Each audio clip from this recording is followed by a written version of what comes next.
네, 안녕하십니까. 오늘 다시 시작하는 섹터 분석 학교입니다. 지난 섹터 분석 학교에서 저희가 가끔이 아니죠. 처음으로 찍었던 게 반도체. 특히 요즘 뜨겁습니다. 반도체가 뜨거워지면 또 계속 섹터들은 살아나고 거기서 또 테마주들은 자생하는 쫙 하고 올라오는 이런 현상들이 나오겠죠. 그러다 보니까 요즘 핫한 테마 나오는 것들 한번 집중 분석해보고 이걸 통해서 또 살 거 없나 이렇게 만들어 가봐야 되겠죠.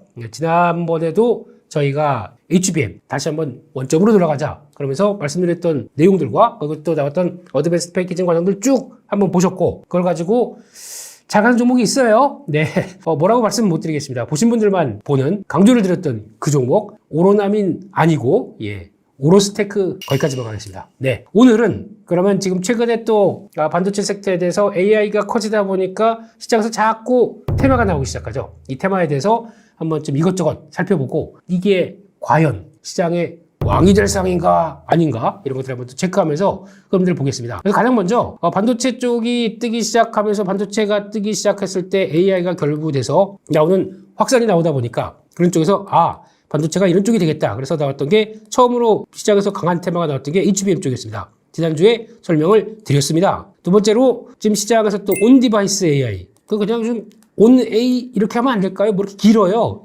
하지만 내용들을 확인하기 위해서는 이렇게 좀 길어야 되겠죠. 그리고 세 번째로 지금 또 핫하게 쓰는 CXL 영어 이거 무슨 코인인 줄 알았어요. 코인 아닙니다. 코인 아니라 이런 기술들이 새롭게 나오기 시작하면서 변하는 변화. 이따가도 말씀드리겠지만 왜 이런 테마가 나오면서 시장을 계속 들썩들썩하게 하느냐. 워낙 업황이 바닥을 찍고 돌아서기 시작하는 모습들이 나오다 보니까 거기서 나오는 게 핵심이다라고 하게 되면 뭔가 순환매를 시킬 동력이 필요하잖아요. 반도체가 좋긴 좋은 것 같은데 우리나라 반도체 소부장들 보게 되면 한미반도체 시총 6, 7조에서 6조대에서 저기까지 시총 1000억도 안 되는 것들 무수히 많습니다. 이런 것들을 뭔가 움직일 만한 동력들이 테마 아니면 또 그런 순환매의 조건이죠. 이런 것들을 만들어 가는 게 항상 시장의 생태다라고 보시면서 나 테마주 안 해 라고는 하실지 모르겠지만 테마주에 대한 내용들을 어느 정도 알고 산업을 좀 본 다음에 이래서 움직이는구나. 그러면 해 말어. 이렇게 하는 게 좋겠죠. 그걸 하는 게 어디입니까? 가치투자 섹터 분석학교 여기입니다. 들어가겠습니다. 그래서 첫 번째 HBM에 이어서 온디바이스 AI 쪽에서 얘기가 많이 나오고 있는데 말 그대로 그겁니다. 디바이스가 뭔지 아시죠? 이런 핸드폰, 그리고 그런 여러 가지 기기들, 그리고 또 태블릿도 될 거고 노트북도 될 거고 이 모든 게 디바이스가 하나가 있게 되면 그러니까 디바이스가 뭐냐면은 장치란 얘기죠. 내가 직접 제일 끝단에서 나랑 쓰는 장치들 이게 온이 된 겁니다.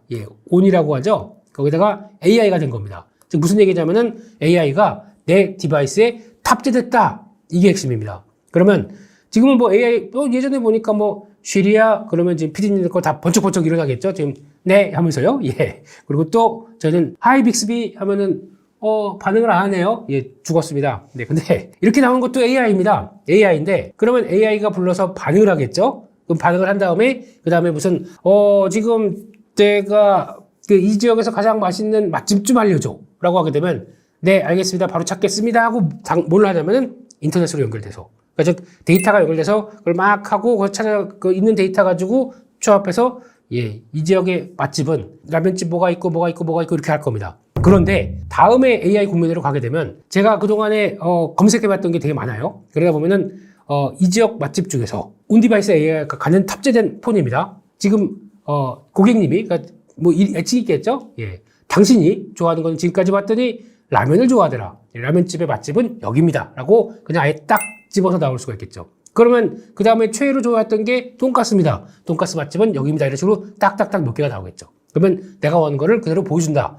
이거 말고 다 마음에 안 드십니까? 그러면은 굶으세요. 다이어트 좀 하세요. 지금 보니까 어제 운동 하나도 안 하고 집에만 차박이요? 차박하고 계셨더라고요. 그러면 차라리 굶는 게 좋을 것 같습니다. 이런 것도 제한도 할 수 있는 거고. 나의 데이터를 나만이 갖고 얘가 나랑 교감을 하기 시작하는 거죠. 그러면 아까 말씀드렸던 기존의 AI 같은 경우는 클라우드 AI라고 하죠. 그러면은 요청을 해서 시리아 아니면 빅스비 이거 했었을 때 나오는 거를 분석을 할 때 여기 중간에 보면은 데이터가 네트워크 환경이 연결돼 있어야 됩니다. 그러니까 즉 저희가 얘기하는 인터넷이죠. 연결돼서 거기서 나온 데이터 가지고 왔다 갔다 이렇게 하는 단계인데 지금은 이제 지금 온디바이스 AI가 지금 예전엔 이렇게 됐었죠. 예, 이렇게 됐는데 온디바이스 AI는 아예 그냥 이런 네트워크 없이 그냥 알아서 여기서만 교감 왔다 갔다 하게 되고 나중에 이 취합된 자료는 분명히 있습니다. 이걸 가지고는 다시 인터넷으로 저 슈퍼컴퓨팅 같은 쪽으로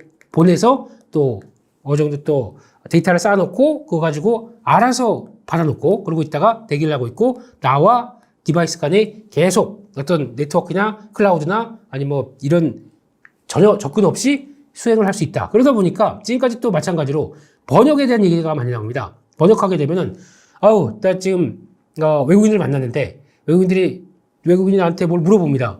나 이탈리아 전혀 모르는데 차오 하고 도망갈까? 이런 생각밖에 안 하죠. 근데 거기서는 만약에 근데 보니까 내가 와이파이는 연결이 안 돼 있어요. 나 팝하고 이거 연결도 안 되는데 어떡하지? 하지만 이때 나온 AI는 벌써 다 그게 내재가 되는 거죠. 그러면 실시간으로 번역한다라고 하는 것도 개념이 다릅니다. 예전 같은 경우는 네트워크가 돼 있어야 가능한 것들이 지금 없이도 한다라는 쪽에서. 근데 중요한 거는 이거 진짜 세상에서 많이 변화된 새로운 기술이구나 라고 하는데 아주 솔직히 말씀드릴까요? 네.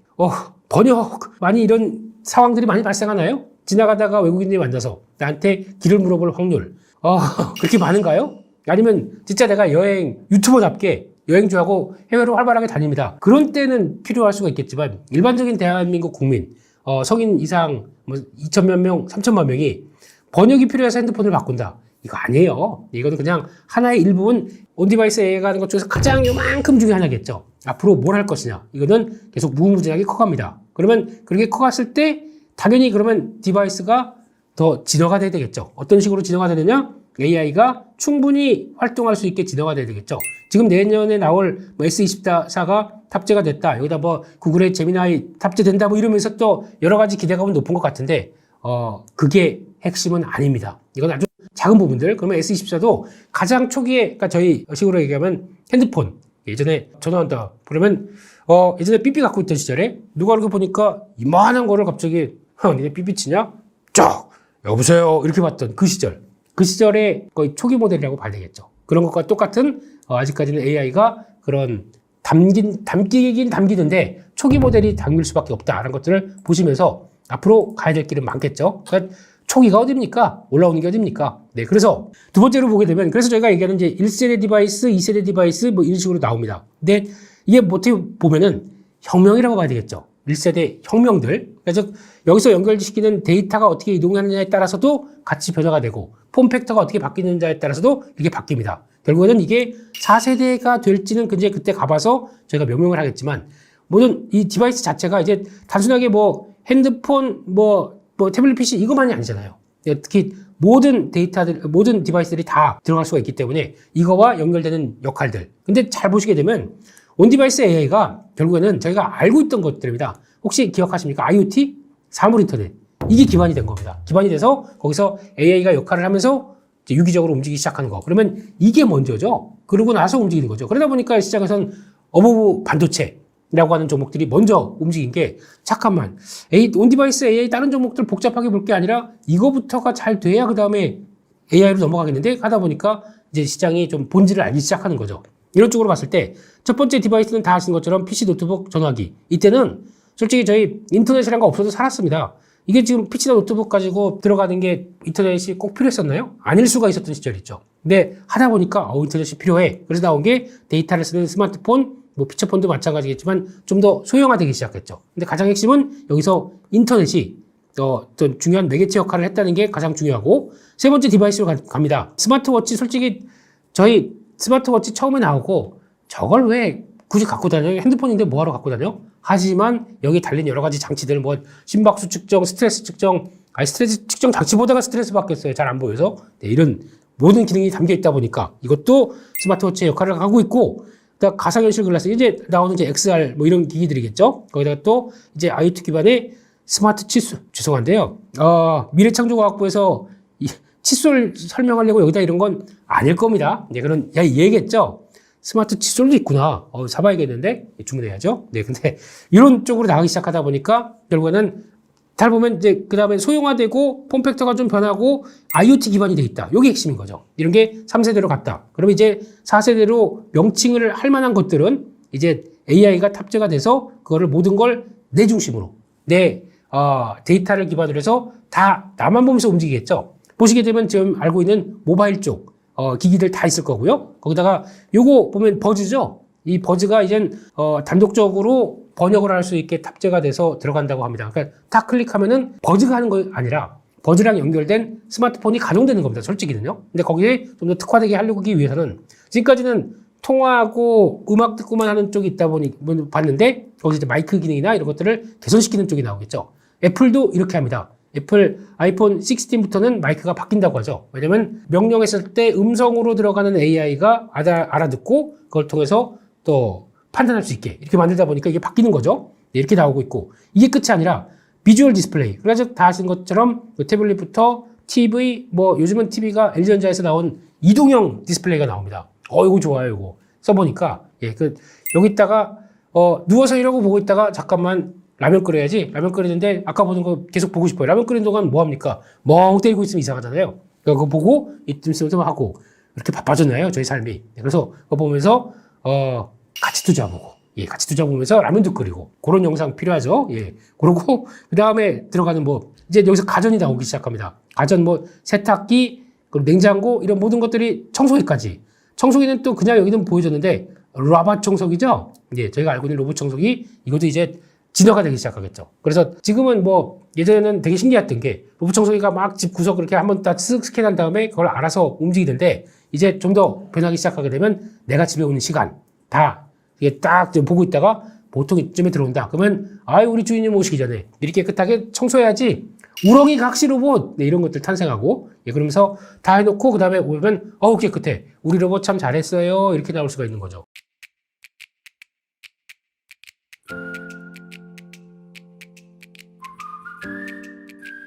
AI가 하게 되면 바뀐 일들. 그러니까 즉 이게 결국엔 다 유기적으로 연결된다. 사물 인터넷 이게 기반이 되면서 AI가 가기 시작하는 거겠죠. 이런 식으로 보시면 될 것 같습니다. 그래서 결론적으로는 온디바이스 AI가 그렇게 어려운 건 아닙니다. 지금 다 알고 있던 기점에서 AI가 탑재가 되다 보니까 나오는 변화가 이제 나를 위해서 나오는 유기적인 데이터들과 함께 이어진다. 그걸 가지고 나에 대한 데이터가 쭉 완결돼서 어느 정도 좀 쌓인다. 그럼 그걸 또 나중에는 한꺼번에 클라우딩이나 아니면 또 이쪽으로 보낼 겁니다. 그래서 또 보완하고 그 다음에 하고. 근데 우리는 직접 어떤 쓸 때는 인터넷이 필요 없다는 쪽으로 봐야겠죠. 그래서 결국에는 지금 벌써 비보라고 하는 업체, 이렇게 써 있죠. 중국 업체입니다. 업계 최초로 벌써 나왔습니다.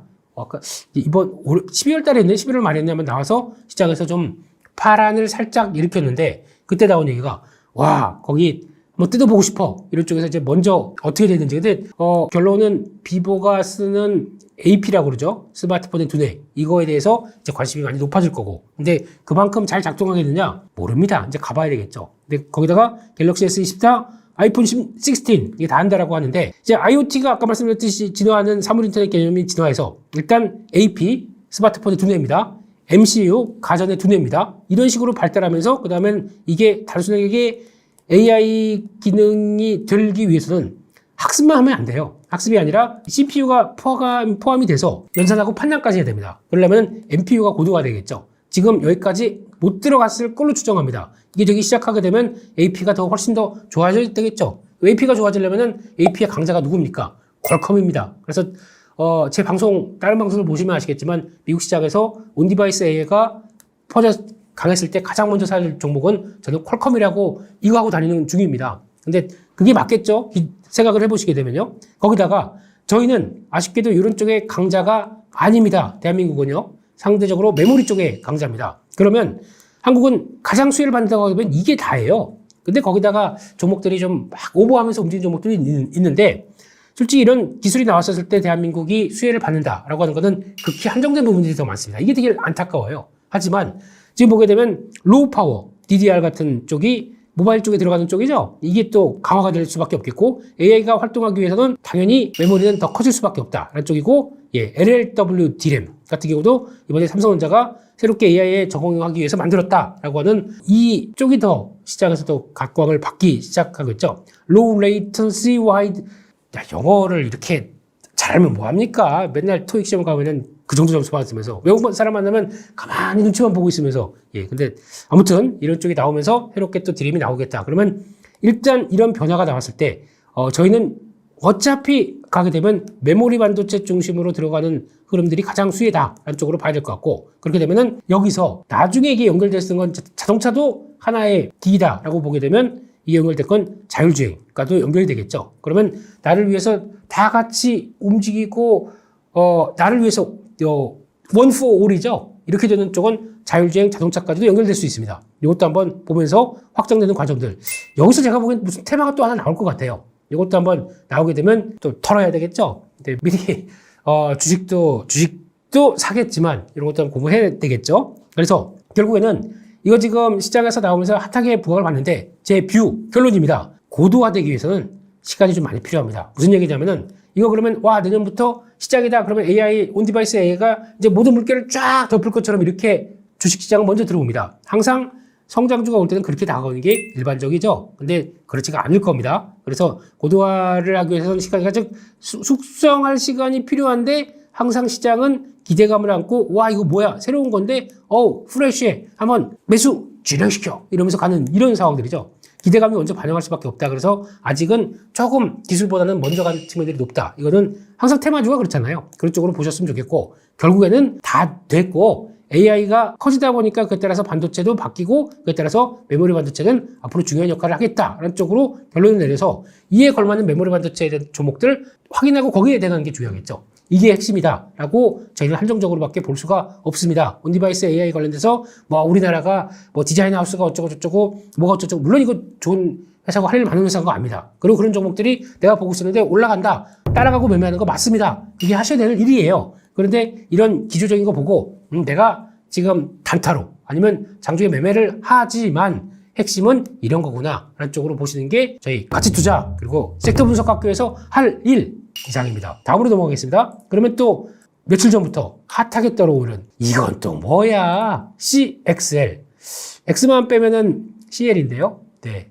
노래를 듣고 싶습니다. 네. 다 아시는 우리 CL님. 근데, 여기서 보면은 컴퓨트 익스프레스 링크. 패스.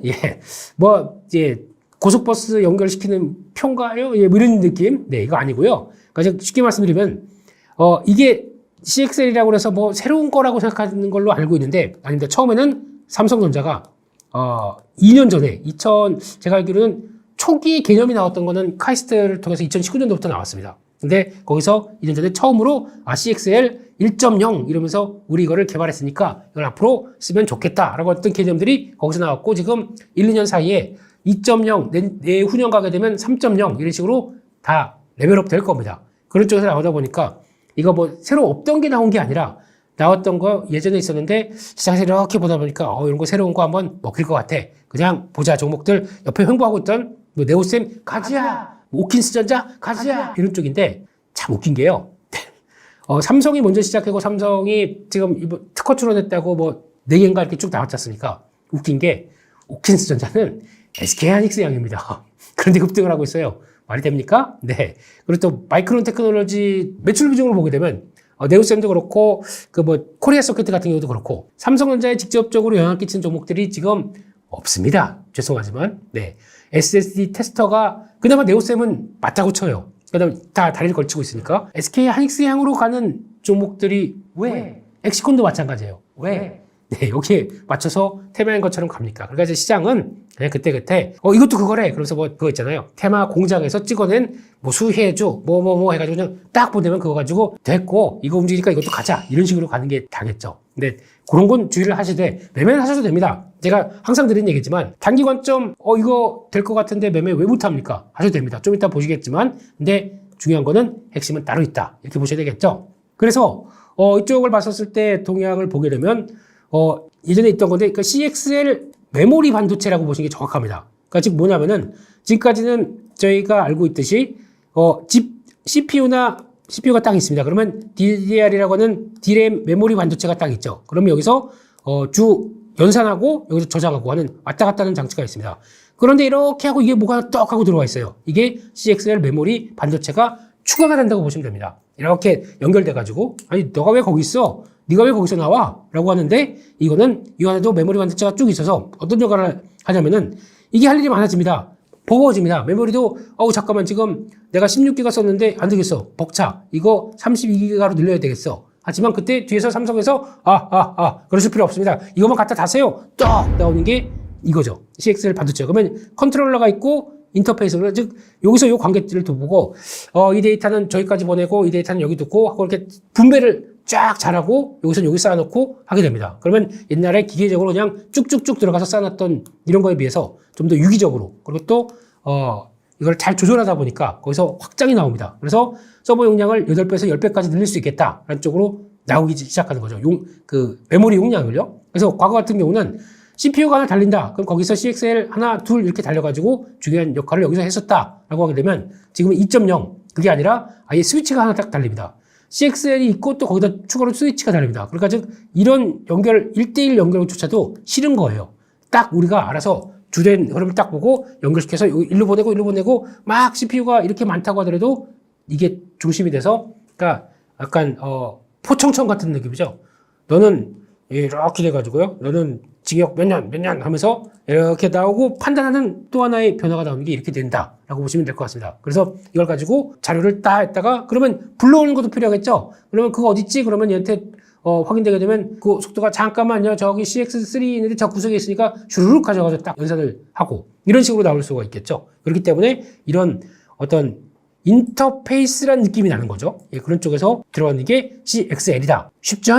네. 넘어가겠습니다. 그래서 아까 말씀드렸던 거. 그러니까 지금 시장에서는 이것도 메모리다라는 쪽에서 메모리 관련된 종목들 쪽에 여러 가지 종목 중에서 뭐 네오셈 이게 검사 장비 개발했다. 원래 SSD 관련된 쪽에서 검사 장비 쪽인데 이게 여기로 연결되네요. 예, 코리아 서킷도 잘 보시게 되면 개발, 네, 도그풋, 예, 개발, 네, 그리고 또 코리아 서킷도 제품군 개발 진행 중, 파드도 관련돼서 개발 추진 중. 아니 진행 중과 추진 중이 뭐가 차이인가요? 진행이 더 앞선 건가요? 근데 지금 완료했다는 거, 네, 네오셈 정도밖에 없죠. 오킨스 전자 마찬가지로 DDR5 메모리형 인터페이스, 아까 말씀드렸던 CXL에 들어가는 그 인터페이스를 개발, 뭐죠? 이게 지금 다 진행 중이래요. 뭐 ING입니다. 근데 이걸 가지고 시장에서는 좀 더 환호를 하고 있고, 거기다가 아까 말씀드렸던 좀 땡겨오는 측면들이 맞죠. 그러면 CXL 메모리를 먼저 뭐 삼성이나 메모리 업체가 개발했습니다. 그러면은 이거 우리가 주도가 되니까 우리가 끌고 가야지, 이게 아닙니다. 왜냐하면은 CPU, GPU 강자 인텔이나 아니면은 또 엔비디아나 이런 회사들이 누가 줄까요? 이 회사가 줄까요? 메모리가 줄까요?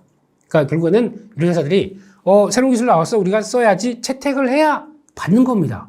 아직까지는 주가 시스템 반도체가 아쉽지만 이게 주가 돼버렸어요. 지금까지 인텔 많이 들어보셨잖아요. 무슨 인텔의 메모리가 딘딘딘딘 하면서 다음 뭐로 나왔다. 광고 많이 보셨죠? 그거 나오고 거기서 새로운 뭐 13세대, 14세대 이렇게 나가기 시작한다라고 하면 거기서부터 메모리가 바뀌어서 결집이 되는 거죠. 그러니까 누가 갑이냐?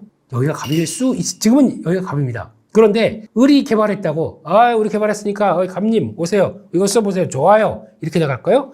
이들이 채택을 해야 갈 수 있는 확률이 더 높은 거죠. 물론 이게 좋은 기술이니까 앞으로 내년부터는 다 쓸 거라는 의견도 있습니다. 근데 제가 보기에는 IT의 생태상 그렇지가 않더라고요. 그러면 이쪽에서 오케이 해줘야 들어갈 수 있는 거죠. 그러니까 개발을 했다가 그러면 잠깐만 이거 가는데 이쪽은 오케이, 우리 이제 들어가기 시작하겠어, 막 들어가야 돼. 그러면 야, 개발했던 거 어떻게 됐니? 준비했던 거 빨리 해봐. 야, 뭐 해봐. 그래서 여기서 빨라지겠죠. 아직은 성과 나오는 것도 없습니다. 죄송하지만. 그런데 더 특이한 게 국순당은 왜 자회사 지엔텍 벤처 투자가 과거에 파네시아라고 하는 회사가 CXL 사업을 영위했기 때문에 투자한 부분이 있어서 여기까지 움직입니다. 뭐 대교란 종목도 같이 그렇고 하더라고요. 네, 많이 갔습니다. 이쪽은 너무 많이 갔습니다. 그러니까 이거는 뭐 증시의 특성이죠. 뭔가를 가지고 주가를 올리고 싶어하는 특성.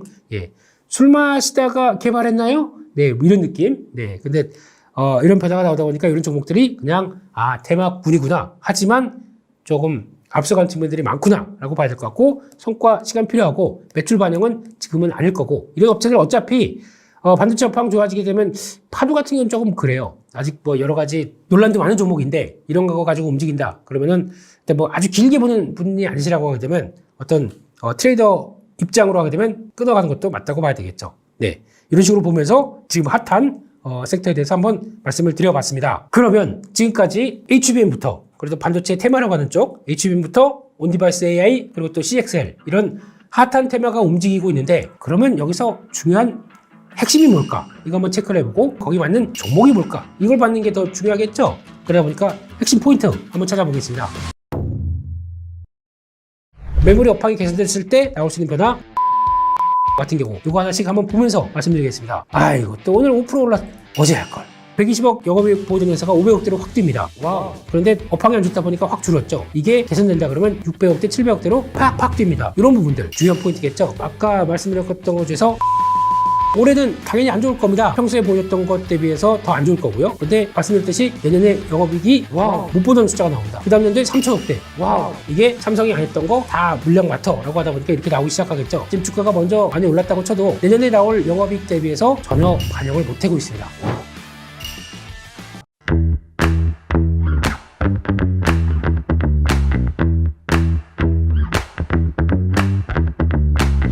핵심 포인트는 결론은 그겁니다. AI가 성장하니까 나오는 변화들, 그러니까 앞으로 내년 같은 경우도 뭐 나머지 12월 나머지 기간에도 AI가 변하면서 나오는 반도체의 특성, 특히 우리는 한계는 메모리 쪽입니다. 뭐 다른 나라가 아무리 뭘 한다고 하더라도 저는 메모리 특성, 반도체를 가지고 한계를 보이다 보니까 솔직히 지금 핫했던 제주 반도체 이것도 결국에는 그거 아닙니까?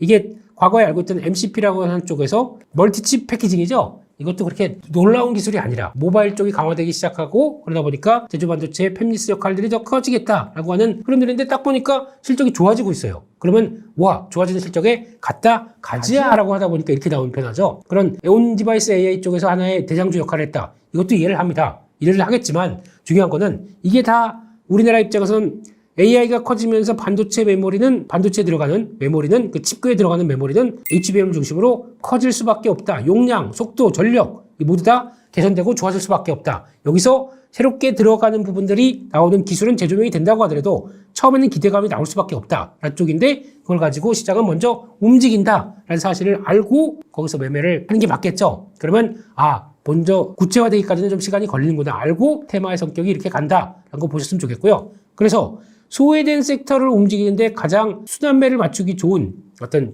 재료의 역할, 연료의 역할을 했다라는 쪽으로 보시는 게 맞다고 봐야 될 것 같습니다. 그러면 그렇기 때문에 반도체가 좋은데 메모리 반도체 아마 업황 사이클만 이렇게 돌아가서 바닥 찍고 돌아갔다라고 하게 되면 이런 거 안 나왔을 겁니다. AI라는 단어는 그냥 공상과학 영화에서 나오는 그런 쪽이 될 수가 있는데 엔비디아가 실적을 보여주기 시작하면서 이렇게 빅테크 기업들이 많이 쓴대요. 그러니까 우리가 바빠지죠. 그러면 빅테크 기업들이 열심히 러닝하고 있는 모델이죠. 러닝 모델, 라지 러닝 모델 뭐 이런 식으로 강하게 나오고 있는 쪽에서 변화가 나오다 보니까 그에 걸맞게 메모리도 같이 크는구나 라고 봐야 되겠죠. 결론은 저희가 바라보는 입장에서 AI가 커지면서 나오는 그러니까 첫 번째는 업황이 개선되는 게 첫 번째, 두 번째는 AI가 커지다 보니까 우리가 잘 아는 메모리 쪽에서 큰 변혁이 나온다. 가장 중요한 거는 같은 H100보다 지난번에 한번 말씀드렸죠. 또 B100 그리고 또 H200 이런 식으로 올라가는 쪽에서 나오는 것만큼이나 반도체 용량도 단수도 높아졌던 거, 거기다가 또 용량도 늘어나는 거, 나중에는 또 패키징이 또 변화되다 보니까 이런 모든 변화, 핵심은 그겁니다. 이런 게 앞으로 가져올 변화가, 그러니까 저희가 알고 있듯이 AI가 확대가 되다 보니까 잠깐만 반도체가 모자라서 공장 더 지어야 되겠어요 하고 신규 팹을 딱 지어서 투자를 막 하고 있는 단계 아닙니다. 그거에 맞게 투자하는 쪽이 어디입니까? AI가 커지다 보니까 일단 결국에는 막 나노 경쟁으로 더 들어가는 이 부분은 더 이상 안 나올 거고요. 뭐 3나노, 2나노, 그 다음에 어디 갑니까? 1나노, 그 다음에 2나노요? 네, 모르는 거죠. 근데 여기 정도에서는 기술적 한계에 많이 부딪히다 보니까 그 다음엔 더 뭘 해야 되겠느냐? 더 높은 나노급에서 만든 거 가지고 그 기술력 가지고 얼만큼 다 집약시켜서 소형화시키고 전력을 덜 먹고 용량들을 높이고 하는 이런 과정들 뭡니까? 패키징화 시키는 거죠. 그러니까 패키지하고 그게 잘 이상 없는지 테스트하고 이게 뭐냐면은 결국에는 후공정이죠. 이게 더 강화되는 겁니다. 예전 같은 경우는 팹 새로 짓고 거기다 기술력 계속 강화시킨다라고 하게 되면 이쪽에 대해서 신경을 많이 썼을 텐데 이런 과정이 아니라 오히려 지금은 이런 패키지에 대해서 나오는 어떤 칩의 모듈화 이런 쪽들이 더 커지다 보니까 이게 더 눈길이 가는 거죠. 그러면 지금의 핵심은 반도체 이것도 뜨고 저것도 뜨고 많이 뜬다고 하더라도 결국엔 이겁니다. HBM이 핵심이고 어드밴스드 패키징이 핵심이고 그런 쪽에서 앞으로 나가는 공정들 나오기 시작하면서 후공정은 외주가 주는 거. 그러니까 즉 지금까지 하던 거 모듈 했던 것들을 삼성전자가 계속 다 자기가 했던 것들을 안 되겠어. 나 HBM에서 패키징, 어드밴스 패키징 해야 되고 이거 우리가 직접 챙기겠어. 기존에 하던 거 있죠? 니네가 해. 밀어줍니다. 하려고 하는데 잠깐만요. 이렇게 갑자기 하시면 어떡합니까? 저 공장 준비 좀 해야죠. 잠깐만요. 공장 베트남 가서 쫙 지어버렸습니다. 아, 잘했습니다. 이제 주세요. 마음껏 주세요. 그래서 그래 이거 가져가. 우리 이거는 새로운 거 할게. 그러다 보니까 거기서 나오는 외주화된 후공정을 갖고 있는 업체들도 수혜를 보겠죠. 이게 한 단계 떨어지다 보니까 이렇게 되기 시작하게 되면 그러니까 이번에는 또 움직이는 게 한때는 후공정 쪽을 많이 가다 보니까 아니 메모리 업황 개선되는데 그러면서 나왔던 어떤 전공정 업체들 이런 것들이 또 같이 움직이는데 이 또 중간에 업황 개선되다 보니까 재료 부품 뭐 또 들어가는 업체들 같은 경우도 화학약품 이런 것들도 같이 들어가는 가스 이런 것들이요. 이런 것도 같이 개선이 되기 시작하겠죠. 그러니까 이런 것도 다음 차례는 올 수가 있습니다. 그래서 결론적으로는 지금 업황이 개선된다라고 하게 되면 거기 들어갔던 반도체 세부장에서 소재 그리고 또 뭐 화학 케미칼 관련된 쪽은 같이 좋아질 수가 있겠죠. 왜냐면은 가동률은 지금까지는 거의 50% 감산했다가 다음에 이제 100%로 돌아가는 변화가 슬슬 나오기 시작한다. 그러면 그때 가동률이 떨어지다 보니까 들어가는 중간 소재 부품들이 많이 줄었겠죠. 줄었다가 다시 올라간다 그러면 이게 줄었던 거에 같이 올라오기 시작하겠죠. 이런 것도 보셔야 됩니다. 그럼 이런 것들도 영향을 끼친다라고 하게 되면 이것도 하나의 메모리 업황과 관련된 쪽에서 보셔야 될 것 같고 게다가 또 후공정 외주화가 들어가면서 나오는 부분들도 체크해야 될 것 같고 거기다가 그때 보셨던 어드밴스 패키징 관련돼서 그때 한번 했던 공부 다시 한번 해볼까요? 거기서 들어갔던 거 뭐 DIT나 그리고 또 들어갔던 TNF 이런 것들 그리고 또 뭐 기가비스 그리고 또 오로스 테크놀로지 이런 거 말씀드렸던 게 그런 내용들이었죠. 이것도 같이 보셔야 됩니다. 특히 패키징입니다. 어드밴스 패키징 기판입니다. 기가비스 이런 것도 눈여겨보셔야 되겠죠. 그러다 보니까 체크를 하셨으면 좋겠고 그래서 종목들의 변화도 여기에 맞게 찾아보자 라고 봐야 되겠죠. 그래서 그 중에 첫 번째 TMC 공정가스의 전문으로 회사입니다. 한때 러시아 우크라이나 전쟁 발생하면서 나왔던 희귀가스 쪽에서 이거 없어서 큰일이네 반도체 안 되겠네. 근데 그때 국산화를 성공했죠. 그래서 덩치가 늘어나는 중입니다. 이런 것들 가스 재료 관련된 쪽 그러니까 즉 메모리 업황이 개선됐을 때 나올 수 있는 변화 TMC, 코미코 같은 경우 세정 들어가는 변화 이런 것들이죠. 그래서 이런 것 재료 쪽에 들어가는 부분들 이런 것도 한번 체크하셨으면 좋겠고 하나마이크로는 요거 공정 외주화되는 종목 TLB는 기판 쪽이죠. 근데 DDR5 쪽에 강점이 있는 기판 쪽 요거 하나씩 한번 보면서 말씀드리겠습니다. 가장 먼저 TMC를 보면서 보게 되면요. 종목들이 뭐 지금 장중이다 보니까 활발하게 움직이네요. 네, 그런데 종목들 보게 되면 아이고 또 오늘 5% 어제 할 걸. 네, 죄송합니다. 예, 항상 올라가면 어제 할 걸. 빠지게 되면 내일 할 걸. 이런 느낌이죠. TMC 회사 느낌을 보게 되면 일단 지금 뭐 충북 보훈군의 본사를 두고 이런 거 별로 안 중요합니다. 중요한 게 이거죠. 공정용 특수가스 이쪽 만들기 시작하는 회사들. 그런데 이게 결국에는 실적 변화가 어떻게 나오느냐. 근데 이 회사가 보다 보면은 디스플레이 쪽도 들어가는 걸로 알고 있었는데 아무튼 이제 특수가스 쪽의 강자다라는 쪽으로 보게 되면 실적이 어떤 변화를 내었느냐. 갑자기 이렇게 120억 영업이익 보여준 회사가 500억대로 확 뜁니다. 와우. 그런데 업황이 안 좋다 보니까 확 줄었죠. 이게 개선된다 그러면 600억대, 700억대로 팍팍 뜁니다.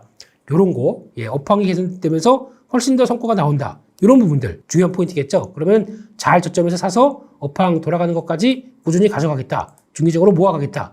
이런 것도 나쁘지 않을 것 같아요. 그러면 지난번 상장하고 갔던 가격대 6만 원대 이상은 한 번쯤 들어갈 수가 있겠죠. 이런 것도 쭉 보시면서 보셔야 될 것 같고 또 아까 말씀드렸던 것 중에서 하나 마이크론 이거는 다 아시는 것처럼 네. 5셋의 또 강자죠. 그런데 이것도 올해는 당연히 안 좋을 겁니다. 평소에 보였던 것 대비해서 더 안 좋을 거고요. 근데 이거 말씀드렸듯이 가져가. 내년에 영업이익이 2천억이 넘어. 와우. 못 보던 숫자가 나옵니다. 그 다음 년도에 3천억대. 와우. 이게 삼성이 안 했던 거 다 물량 맡어 라고 하다 보니까 이렇게 나오기 시작하겠죠. 그러면 지금 주가가 먼저 설레발을 치고 그것 때문에 많이 올랐다고 쳐도 지금 시총이 얼마인가요? 1조 3천억입니다. 내년에 나올 영업이익 대비해서 전혀 반영을 못하고 있습니다. 이런 쪽이라고 하게 되면 이런 거 중요한 단계들. 그러니까 즉 갔다가 올라갈 때는 그냥 관망 이렇게 이격 벌어진 자리에서 관망 이렇게 밀렸을 때 요 근접하는 자리들 이런 것들 들어오게 되면 당연히 관심 있게 봐야 되겠죠. 실적이 좋아지는데 그럼 그것까지 이 AI 어드밴스드 패키징이 가져오는 직접적이진 않지만 간접적인 수혜 이런 쪽으로도 충분히 볼 수 있는 종목이기 때문에 그런 것도 보셨으면 좋겠고요. 그 밖에 나올 수 있는 변화 쪽에서 코미코였죠. 코가 이쁘나 봅니다, 회사가. 그래서 이 회사는 지금 마찬가지로 또 세종장비인데 영업이익이 한 2020년도에 레벨업 했어요. 이렇게 보여주다가 당연히 올해는 안 좋죠. 또 후퇴, 내년 가게 되면 올라가는 속도가 670억. 과거에 보여주지 못했던 쪽까지 빨리 갑니다. 특히 세종이다 보니까 미세화 공정으로 들어가는 세정은 또 중요할 수밖에 없겠죠. 그렇게 되면 거기 당연히 역할론을 한다. 670억, 그 다음도 900억. 그러니까 지금 2023년도 대비해서 거의 3배 가까이 늘어나는 영업이익을 본다. 그런데 지금 코미코의 실적 대비해서 주가 수준은 얼만큼이냐고 하게 되면 6천억대. 네, 그렇게 비싸지 않죠. 이런 것들이 확인된다 그러면 성장 밸류도 조금 없는 편이고 그럼 이것들도 꾸준히 늘림목 들어오게 되면 보셔야 되지 않을까 생각되고 있고 마지막 종목 TLB입니다. 영어로 TLB요. 이름 보시는데요. 이것도 중요한 게 기판 쪽이죠. 기판 쪽인데 가장 특징적인 거는 이 회사의 강점은 그래도 DDR5가 그리고 또 어떤 이게 D램이 변하기 시작하면서 나오는 대표적인 모습들인데 PCB 쪽에서 특히 후공정 검사 장비까지 진출이 되어 있습니다. 그러면 거기 들어가는 PCB까지 들어가 있다라고 하게 되면 이런 것도 놓칠 수가 없겠죠. 특히 다 대부분의 메이커가 들어간다고 하더라도 지금 시장에서 바라보고 있는 모듈 PCB, SSD PCB 이런 쪽들 다 들어가게 되면 상대적으로 지금 바뀌는 DDR5와 함께 성과를 더 낼 수 있겠다라는 쪽으로 바라보고 있는 상황들이죠. 그런데 항상 보게 되면 그러면 저희가 이렇게 올라갈 때 삽니다. 그게 문제죠. 그러지 마시고 이 회사도 가장 큰 특징을 보게 되면 저게 내가 타겟이야 라고 되면 어디서 사야 될까요? 솔직히 이런 데서 딱딱 사게 되면 얼마나 좋습니까? 몰라요 그렇게 하는지. 근데 쭉 봐서 이런 거 옆으로 횡보하고 있다라고 하게 되면 중요한 기준선 쪽에서 내려갔다가 올라올 때 이런 때 그냥 사보는 겁니다. 올라갔는데 1차 저항은 맞죠. 근데 또 밀렸다가 또 올라갔다 이런 때 사보고 그러니까 요 라인에 대놓고 사는 게 제일 좋겠죠. 그랬을 때 물렸다가 다시 본전 살았다. 본전 왔다 갔다 한다고 하더라도 결국에는 여기 이런 때 닿기만 하게 되면 이런 때 샀다라고 하게 되면 내 단가는 이렇게 바뀝니다. 그러면 한 25,000원대쯤 되겠죠? 근데 주가가 올라와서 여기까지 돼 있다. 수익 나잖아요.